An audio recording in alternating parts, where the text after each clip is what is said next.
이 저녁에 하나님께서 우리에게 베푸시는 말씀은 신약성경 마가복음 2장 15절에서 17절, 누가복음 15장 31절에서 32절의 말씀입니다. 이제 말씀을 받들어 있습니다. 하나님의 말씀을 경청하십시오. 그의 집에 앉아 잡수실 때에 많은 세리와 죄인들이 예수와 그의 제자들과 함께 앉았으니 이는 그러한 사람들이 많이 있어서 예수를 따름이러라. 바리새인의 서기관들이 예수께서 죄인 및 세리들과 함께 잡수시는 것을 보고 그의 제자들에게 이르되 어찌하여 세리 및 죄인들과 함께 먹는가? 예수께서 들으시고 그들에게 이르시되 건강한 자에게는 의사가 쓸데없고 병든 자에게라야 쓸데있느니라. 나는 의인을 부르러 온 것이 아니요 죄인을 부르러 왔노라 하시니라.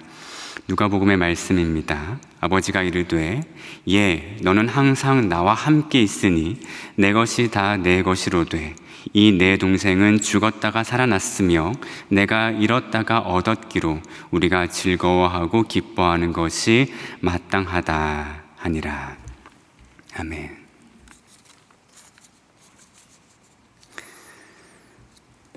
자비로우신 주님의 은총과 평화가 하나님을 갈망하는 여러분 모두와 함께 하시기를 빕니다. 2025년에 사순절을 맞았습니다. 사순절은 예수님의 삶을 깊이 묵상하는 기간입니다. 제가 담당하는 청년부에서는 사순절에서 부활절까지의 7주 동안 복음서의 메시지를 전하고자 합니다. 예수와 다음으로서 생의 다음을 희망했던 사람들을 살펴보고 그들의 이야기를 통해서 복음의 참뜻에 닿고자 합니다. 독일의 사제이자 화가인 지거 쾌더의 그림을 7점 골랐고 매주 한 점의 그림과 한 편의 설교를 함께 곁들이려 합니다. 다시 이렇게 말해봅니다. 사순절은 예수님의 삶을 깊이 묵상하는 기간입니다. 예수님의 삶, 예수님의 공생애를 들여다보면 거기에는 분명히 신적 광휘의 순간이 있습니다. 기적을 베푸시고 또 하늘의 말씀을 전하시는 신으로서 예수님의 모습이 있죠. 그러나 동시에 아울러 다분히 인간적인 모습도 공존합니다. 이를테면 예수님의 대적자들은 예수님을 향해서 이렇게 힐난했어요. 보라, 먹기를 탐하고 포도주를 즐기는 사람이요 세리와 죄인의 친구로다. 근데 복음서를 보시면 이 말씀은 예수님의 인용입니다. 그 앞에 너희 말이 이렇게 말한다 하고 예수님이 직접 말씀하신 거예요. 이 말을 들으셨겠죠. 그리고 그 말을 담아두셨던 겁니다. 우리도 남의 말 담아두지 않습니까?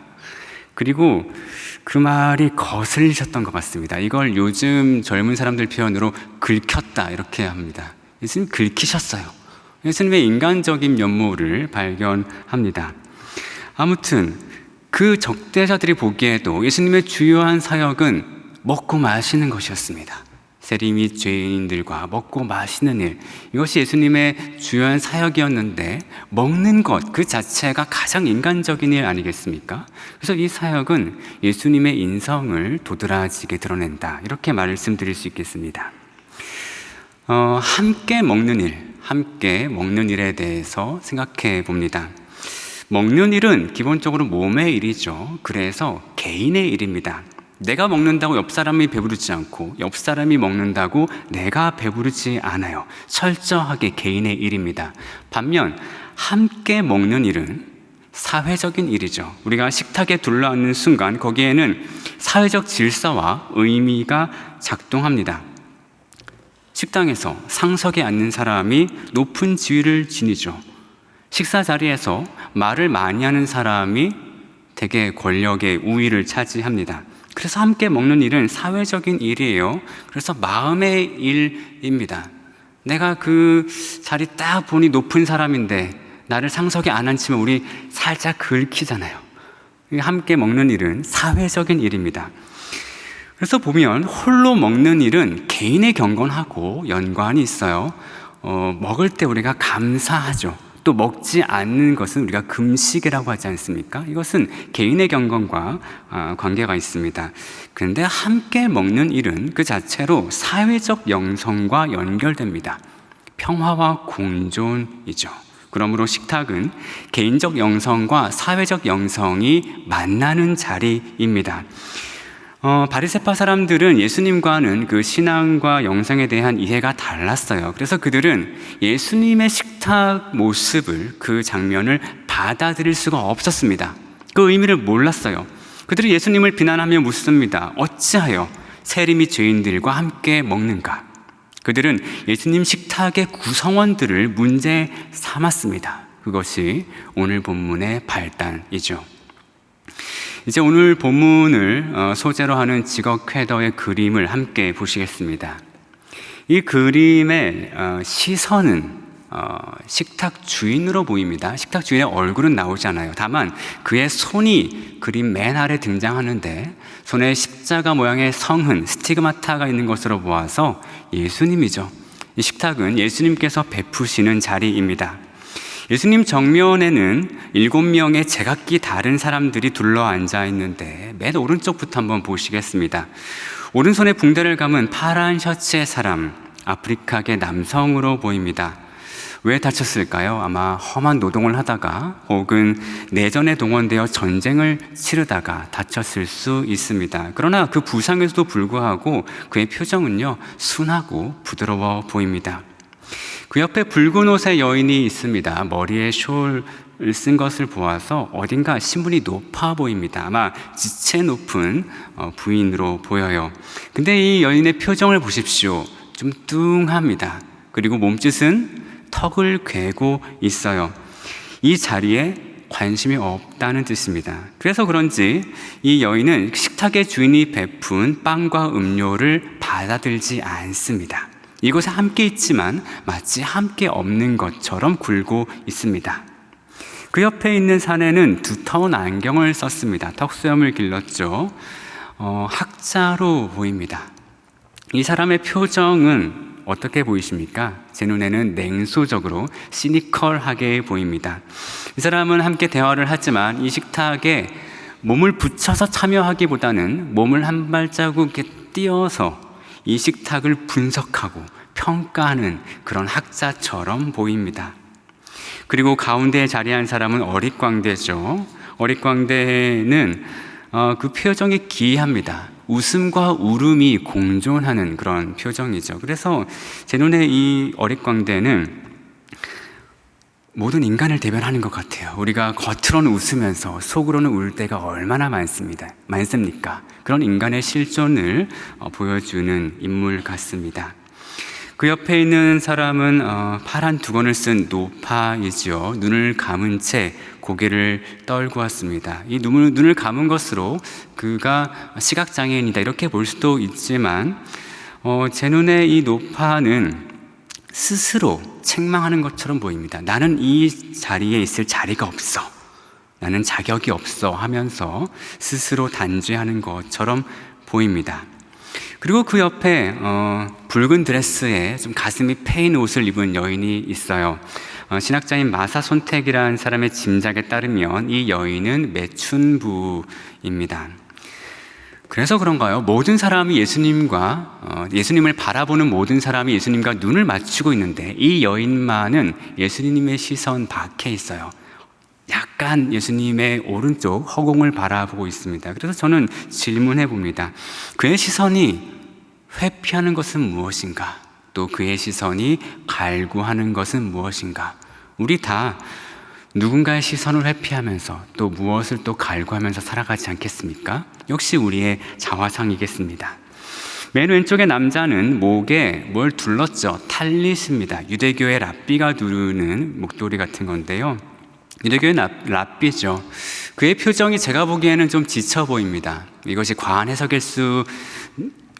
해석일지 모르겠지만 여전히 메시아를 기다리기 때문은 아닌가, 그의 표정은 다소 지쳐 보입니다. 하지만 그는 식탁의 주인인 예수님께서 건넨 빵과 음료를 기꺼이 받아서 들었습니다. 그것으로 매우 긍정적인 느낌을 줍니다. 자, 요는 무엇인가요? 이 화가는 무엇을 그렸습니까? 예수님의 식탁을 그렸는데 그 식탁에 앉아있는 사람이 각양각색이에요. 누구도 겹치지 않고 인간 군상의 다양한 모습을 그려 놓았습니다. 그래서 이 그림은 판타지에 가깝죠. 현실에서 이런 사람들이 한데 모이는 일은 거의 없습니다. 거의 환상에 가까운 그림이에요. 그래서 이 그림은 현실의 모습이라기보다는 믿음의 고백을 그렸습니다. 믿음의 고백이죠. 각기 다른 사람이 예수님께서 베푸시는 식탁에 앉아서 그분이 주시는 빵과 음료를 먹는다? 성찬이죠. 성찬입니다. 그 순간을 아름답게 그려냈습니다. 이것이 예수님께서 베푸시는 식탁의 모습이에요. 모두가 다른 각양각색의 사람들이 거기 있습니다. 그래서 동질성이라고는 찾아볼 수 없는 무리가 예수님이라는 하나의 중심을 두고 그 하나의 중심을 향하여 모였습니다. 그래서 예수님의 식탁을 이렇게 말해 볼게요. 예수님의 식탁은 이질성의 총체이다. 이질성의 총체, 그것이 예수님의 식탁입니다. 그래서 그의 반대자들은 어찌하여 세림이 죄인들과 함께 먹는가 이렇게 비난했죠.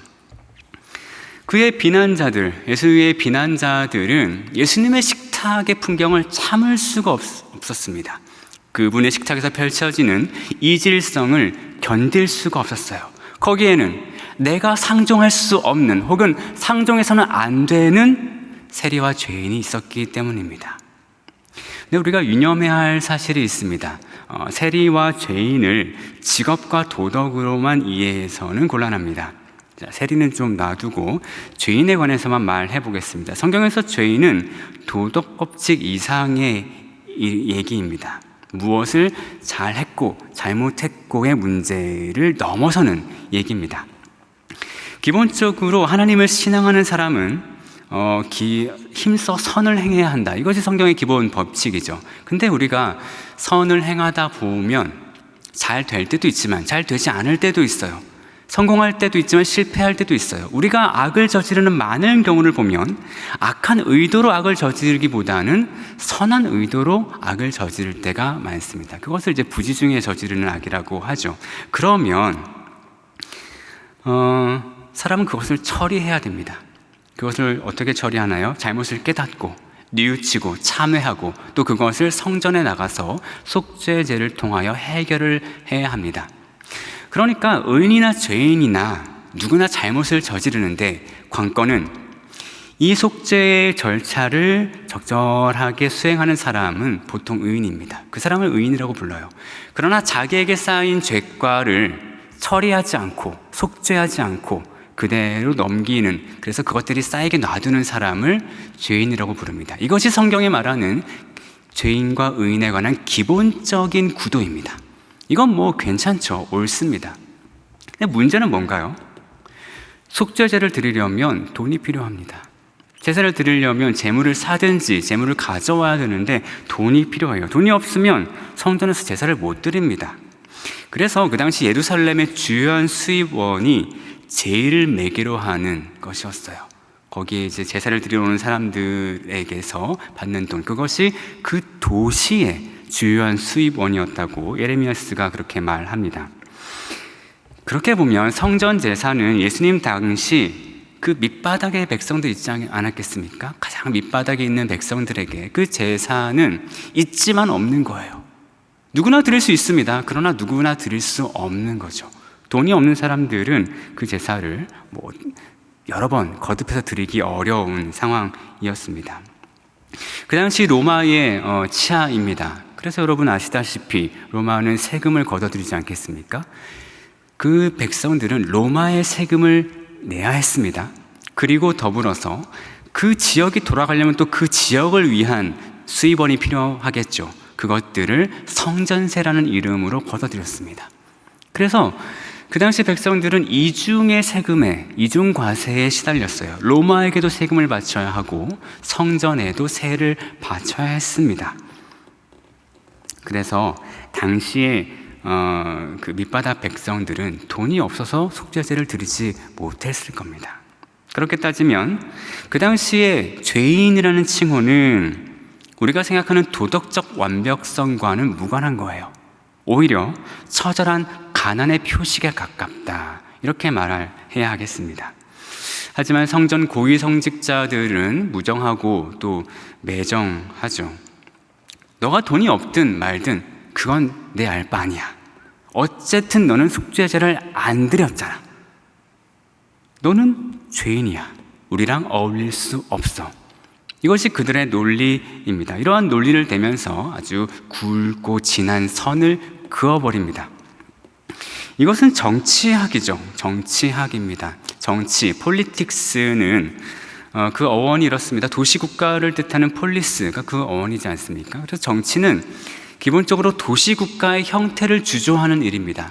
이 도시국가에, 우리 도시에 누가 살 수 있는지, 또 누구는 살 수 없는지, 그러니까 추방되어야 하는지, 그것을 결정하는 일이 정치예요. 또 누가 어디에서 살아야 하는지, 누가 어떤 결정을 내려야 하는지, 그것들을 결정하는 것이 정치입니다. 그래서 이것들은 정치의 일이죠. 정치학이라고 말할 수 있습니다.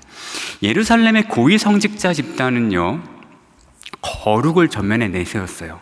이 거룩이 틀린 게 아닙니다. 성경에 있는 것이고요, 정결과 부정의 법칙입니다. 근데 그 거룩을 전면에 내세워서 사람들 사이에 선을 그었어요. 그것을 어떤 분은 이렇게 표현했습니다. 거룩의 정치학이다. 이 말이 참 듣기 좋아 보이지만 그 이면에는 아주 슬픈 이야기가 있죠. 그러니까 이들은 이렇게 생각하는 겁니다. 사람이 내면의 참회 여부와 무관하게 속죄 제의의 실천으로 죄인과 의인으로 구분된다, 이렇게 믿는 거예요. 그가 진정으로 참회하는 건 그건 내가 알 바 아니고, 너가 와서 속죄제를 드렸느냐 아니냐 이건 내가 확인할 수 있잖아. 이렇게 사람을 의인과 죄인으로 가릅니다. 다시 말해서 소유의 유무로 갈랐다, 이렇게 말할 수도 있겠죠. 그래서 복음서를 읽다 보면 예수님께서 죄를 사해버리는 장면이 가끔 나와요. 근데 예수님 굉장히 고의적입니다. 그런 말 안 하셔도 되는데 내가 일부러 이 말 했어, 이런 부분들이 나오죠. 너의 죄가 용서받았다, 사해졌다. 예수님은 지금 그 성직자 계급과 충돌하시는 거예요. 속죄제로 돈벌이하는 성전을 고발하시는 겁니다. 그래서 이렇게 말씀하신 것 같아요. 너희는 성전을 독차지하고 돈 없는 사람에게 속죄의 기회를 주지 않는구나. 그러나 하나님은 사람의 중심을 보신다. 설령 그가 성전에서 적법한 절차에 따라 속죄제를 드리지 못했다 하더라도 하나님과 사람 앞에서 진정으로 참회하면 그가 바로 의인이다. 이것이 예수님의 메시지입니다. 그래서 예수님께서는 누가복음 18장에서 비유로 이렇게 말씀하시죠. 스스로 의인을 자처하는 바리새인이 있습니다. 그리고 다른 쪽에는 내가 죄인이라고 가슴을 치며 통곡하는 세리가 있습니다. 예수님은 말씀하세요. 저 둘 중에 세리가 의롭다 하심을 받고 돌아갔다. 이것이 예수님의 판단입니다. 그러니까 예수님은 그 당시 종교 지도자들이 말했던 죄인과 의인의 법칙을 완전히 뒤집으십니다. 이것은 역전인데 역설적인 역전이죠. 내가 죄인이라고 생각하는 사람이 의인이 되고 내가 의인이라 믿는 사람이 죄인으로 전락하는 역설의 역전입니다. 자, 성전의 종교 지도자들, 성직자 무리는 동질성을 기반으로 하는 거룩의 정치학을 펼쳤어요. 반면 예수님은 이질성을 기반으로 하는 자비의 정치학을 펼치셨습니다. 그 식탁의 구성원을 누가 선택하나요? 하나님께서 선택하시죠. 자비로우신 하나님께서 그 식탁의 구성원을 선택하시는 겁니다. 그 구성원을 결정하는 조건은요, 인간의 조건이 아니라 하나님의 자비입니다. 하나님의 자비가 그 식탁의 구성원을 결정합니다. 그리고 이 두 조건은 완전히 다르죠. 오늘 이 그림에서는 이 두 가지 상반된 법칙을 찾아볼 수 있습니다. 거룩의 정치학과 자비의 정치학이 이 그림에 녹아 있습니다. 식탁의 배경을 보시겠습니까? 배경을 보면 예수님을 기준으로 왼쪽에 벽화가 있고요, 오른쪽 열린 창 너머로는 저 멀리 도시가 하나 보입니다. 그 두 좌우의 그림이 상반된 메시지를 전하고 있어요. 예수님 좌측에는요, 어떤 그림 보이십니까? 두 사람이 끌어안고 있죠. 그리고 한 사람은 홀로 이렇게 자기를 보호하고 있습니다. 탕자의 귀향을 모티브로 한 그림이죠. 아버지가 작은 아들을 끌어안고 있고요. 큰 아들로 짐작되는 사람은 홀로 끌어안고 있습니다. 왼쪽에 탕자의 귀향, 이 그림은 자비의 정치학을 비유하고 있죠. 은유하고 있습니다. 근데 오른쪽으로 난 창, 멀리 도시가 보여요. 도시는 기본적으로 성을 쌓는 곳이죠. 도시의 바깥과 도시를 구분하는 곳입니다. 거기는 배제의 장소이죠. 그래서 이 그림은 이 구도 자체로 이런 메시지를 줍니다. 저 도시의 법칙이 있고, 그러나 이 식탁에 있는 공간의 법칙은 저 도시와 다르다. 저 도시를 지배하는 배제의 법칙이 있다면 이 공간은 이 벽화에 있는 대로 포용의 법칙이 지배한다는 것을 보여줍니다. 그래서 이곳의 법칙은 포용이고 저 도시의 법칙은 배제인 이 대비의 상황을 보여줘요. 탕자의 귀향 비유, 여러분 너무 잘 아십니다. 그 비유에서 아버지는 작은 아들을 향해서 이렇게 말씀하시죠. 이 내 아들은 죽었다가 다시 살아났으며 내가 잃어버렸다가 다시 얻었노라. 그리고 큰 아들을 향해서도 말씀하십니다. 너는 항상 나와 함께 있으니 내 것이 다 내 것이로되 이 내 동생은 죽었다가 살아났으며 내가 잃었다가 얻었기로 우리가 즐거워하고 기뻐하는 것이 마땅하다. 여러분, 이 탕자의 귀향 비유는 아버지의 자비를 나타내는 비유입니다. 이 비유에는 아버지의 자비로운 마음이 절절하게 녹아 있죠. 자비의 마음이야말로 이 벽화의 주제입니다. 그리고 예수님의 식탁이 자리한 이 공간의 주제입니다. 말씀드렸지만 벽화에서 아버지는 아들을 껴안고 있어요. 작은 아들을 꼭 껴안고 있습니다. 이 장면은 온기를 느끼게 하죠. 반면 그 옆에 큰 아들은 홀로 자기를 껴안고 있습니다. 이 장면은 왠지 냉기가 감도는 것 같습니다. 그래서 자비의 정치학은요, 공존과 기쁨으로 귀결됩니다. 반면 거룩의 정치학이 소원하는 결과는 소외와 외로움입니다. 그림에서 보셨듯이 끌어안음은 복음의 핵심 메시지입니다. 복음의 핵심 메시지예요. 아버지는 작은 아들을 끌어안습니다. 그것처럼 예수님은 사람들을 끌어안으셨습니다. 저는 이 끌어안음에다가 거칠게라는 부사를 붙였습니다. 예수님의 끌어안음은 거칩니다. 어떤 의미에서인가요? 우리에게 익숙한 정치학을 폐기하시거든요. 사람마다 자기의 정치학이 있습니다. 쉽게 말해 자기들의 선이 있어요. 기준이 있어요.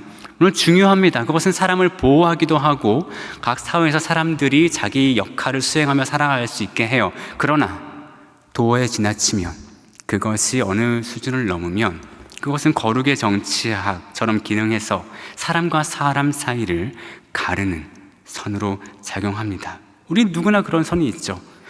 이런 사람은 안 돼. 너는 나와 겸상할 수 없어. 너는 나와 같은 아파트 단지에 살 수 없어. 너는 나와 같은 동네에 살 수 없어. 우리 은연중에 이런 법칙들이 우리 사회에 팽배합니다. 이것은 모두 거룩의 정치학이죠. 그러나 예수님은, 또 예수님의 복음은 사람들을 끌어안으십니다. 우리가 가진 모든 선들을 철폐하면서, 그런 의미에서 거칠게 우리의 기대를 배반하면서 우리의 바람을 산산히 무너뜨리며 끌어안으십니다. 예수님, 나만 끌어안아 주시면 좋겠는데 내가 포용하고 싶지 않은 저희도 예수님은 끌어안으세요. 예수님의 포옹은 거칠고 거침이 없습니다. 이 예수님의 식탁을 은유로 읽으면, 메타포로 읽으면 여러 차원으로 축소하고 또 확장할 수 있습니다. 일단 나 자신으로 축소할 수 있어요. 여러분, 나 안에는 나의 여러 모습이 있습니다. 그 안에는 내가 환영하는 모습이 있어요. 또 내가 거부하는 모습도 있습니다. 그러나 예수님의 식탁에는 나의 그 모든 모습이 공존합니다. 하나님은 내가 환영하는 내 모습도 받으시고 내가 거부하는 내 모습도 받으십니다. 혹시 자기 거부를 일삼는 분에게 권면합니다. 여러분이 뭔데 하나님이 받으시는 여러분을 안 받으세요? 여러분이 무슨 자격이 있어서 하나님이 받으시는 내 모습을 안 받으십니까? 끌어안으셔야 됩니다. 나의 빛과 어둠을 같이 끌어안으셔야 합니다. 또 이 식탁을 내가 속한 작고 큰 공동체로 확장할 수 있습니다. 뭐 어디든 좋아요. 가정, 교회, 학교, 직장, 어디든 좋습니다. 거기에는 내가 환영하는 사람이 있어요. 또 내가 멀리하고 거부하는 사람이 있습니다. 우리는 너무 익숙하게 선을 긋는데 그 선을 긋는 이유를 잘 보시면 정당해요. 우리는 한 번도 부당하게 선을 그은 적이 없어요. 마치 예루살렘 성전의 고위 성직자들이 너는 성경에서 명한 속죄제를 드리지 않았으니 여기에 들어올 수 없어. 이것은 성경을 기반으로 한 옳은 메시지입니다. 옳은 거예요. 정당한 거예요. 그러나 그것을 예수님은 틀렸다고 하시는 것처럼 우리가 다른 사람들을 내칠 때, 거기에 선을 그을 때 그 선들은 늘 정당합니다. 거기엔 늘 나의 이유가 있어요. 거기엔 늘 나의 사연이 있고 또 아픔이 있어요. 그래서 우리는 늘 선을 걷습니다. 그러나 예수님은 그 선마저 거칠게 철폐해 버리십니다. 요즘 우리나라는 어떤가요? 분열과 갈등의 정도가 최고조에 달한 것처럼 보입니다. 서로를 상생의 존재가 아니라, 그러니까 우리 같이 살아가야 하는 존재가 아니라 박멸의 존재, 마치 해충처럼 저쪽 집단이 없어져야 우리가 사는 것처럼 양쪽 모두가 그렇게 날카롭게 대립합니다. 그러나 그 끝은 어디겠습니까? 공멸이에요. 같이 멸망합니다. 그럼 우리는 이제 끌어안아야 될 텐데, 예수님처럼 끌어안아야 될 텐데 그게 쉽습니까? 여러분, 이 그림에서 큰아들은 어떻게 작은 아들을 끌어안을 수 있을까? 본문에 실마리가 있습니다. 아버지가 이렇게 말씀하시죠. 너는 항상 나와 함께 있으니. 큰아들은 아버지와 늘 함께 있었어요. 근데 큰아들이 아버지와 정말로 함께 있었다면, 몸만이 아니라 아버지의 마음과도 함께 있었다면, 그 큰아들은 아버지의 자비를, 그 자비로운 마음을 가풍으로 받았을 겁니다. 집안의 가풍으로 그 마음을 배웠을 거예요. 그러나 큰아들은 아마도 몸은 같이 있었지만 아버지의 마음에까지 닿지는 못했습니다. 큰아들에게는, 아니, 큰아들로 대변되는 우리 모두에게는 하나님의 아버지 마음이 필요합니다. 그 마음에 닿는 일이 필요해요. 그 마음이 없어서는 우리가 끌어안을 수 없습니다. 나조차 끌어안을 수 없고 내가 가장 사랑하는 사람조차 끌어안을 수 없습니다. 우리에게는 하나님의 자비로운 마음이 필요합니다. 근데 이 그림 속 식탁 쪽에도 그 자비의 마음을 암시하는 장치가 있습니다. 빛의 위치를 보십시오. 빛의 위치입니다. 이 공간의 실내에는 광원이 없어요. 전등불이 없습니다. 그렇죠? 이 공간의 유일한 광원은 창 밖에서 들어오는 자연광입니다. 햇빛이죠. 그럼 여러분, 창 밖에서 빛이 들어오면 가운데 앉은 사람들 중에 오른쪽에 있는 세 사람 정도는 얼굴에 그림자가 져야 마땅합니다. 그들의 옷에도 그림자가 져야 해요. 그러나 이 그림 보십시오. 어느 누구의 얼굴에도 그림자가 없습니다. 모두 환하게 보이고 있어요. 그럼 이제 빛이 어느 방향인가 유추할 수 있겠죠. 그리고 그 마지막 정점은 어디 있습니까? 식탁의 중앙을 보세요. 중앙에 가장 환한 빛이 있는데 자세히 보시면 그 빛의 농담이 조금 다릅니다. 예수님 쪽으로 조금 가까워지면 그 빛이 밝아져요. 무엇을 암시합니까? 이 빛은 예수님으로부터 나온다. 예수님으로부터 나오는 빛이 이 식탁 전체 모든 사람들을 비추고 있습니다. 그래서 가능한 거예요. 예수님의 빛이 있어야 그 빛의 조명하심 아래 서로를 바라봐야지 우리는 서로의 진실을 볼 수 있습니다. 우린 서로의 진실을 그때야 볼 수 있어요. 그리고 여러분, 예수님의 빛이 우리 마음에 비치면 어떤 일이 일어납니까? 내 안에 어둠이 폭로됩니다. 근데 여러분, 정말 놀랍습니다. 내 안에 어둠이 폭로되면 그게 너무 힘들고 죽을 것 같지만, 그런데 그 순간 하나님의 자비하심을 경험해요. 하나님의 자비와 만납니다. 내 안에 어둠이 드러나는 그 순간에 하나님의 자비와 만나요. 정말 그렇습니다. 그러면 그 자비에 접속하면 나를 끌어안을 수 있고, 나를 끌어안을 수 있으면 내 옆에 있는 사람도 끌어안을 수 있어요. 또 우리 몫의 사회를 또 끌어안을 수 있습니다. 하나님께서는 오늘도 온 세상을 거칠게 끌어안으십니다. 우리의 알량한 기준이 아니라 하나님의 넓은 자비의 마음으로 끌어안으십니다. 여러분, 그 마음과 만나십시오. 그 마음에 편입되시기를 바랍니다. 그러지 않으면 우리는 하나님의 그 거친 포옹을 거치는 것으로, 나를 거스르는 것으로, 나에게 거슬리는 것으로 만날 수밖에 없습니다. 사순절을 지나는 모두에게 권면합니다. 거칠게 끌어안으시는 자비하신 하나님과 이 사순절의 기간에 만나시길 바랍니다. 그래서 나를 끌어안으시고 또 너를 끌어안으시고 더 나아가 우리 몫의 세상을 끌어안으시기를 바랍니다. 이것이 오늘 우리를 향하신 하나님의 아버지 마음, 그분의 자비로운 마음입니다. 이 마음과 일치를 이루고자 하는 우리 모두를 자비로우신 주님께서 어여삐 여기시길 간절히 빕니다. 아멘. 기도합시다. 하나님, 우리에게 자비로 다가오시니 감사합니다. 우리 안에 거룩의 정치학을 철폐하고 자비의 정치학을 주시옵소서. 거칠게 온 세상 끌어안으시는 그 하나님의 마음, 예수님의 포옹에 우리도 편입되어서 그 마음 하나로 살게 하시고 그 마음 하나로 이 길을 걷게 하시옵소서. 예수 그리스도 이름으로 기도합니다. 아멘.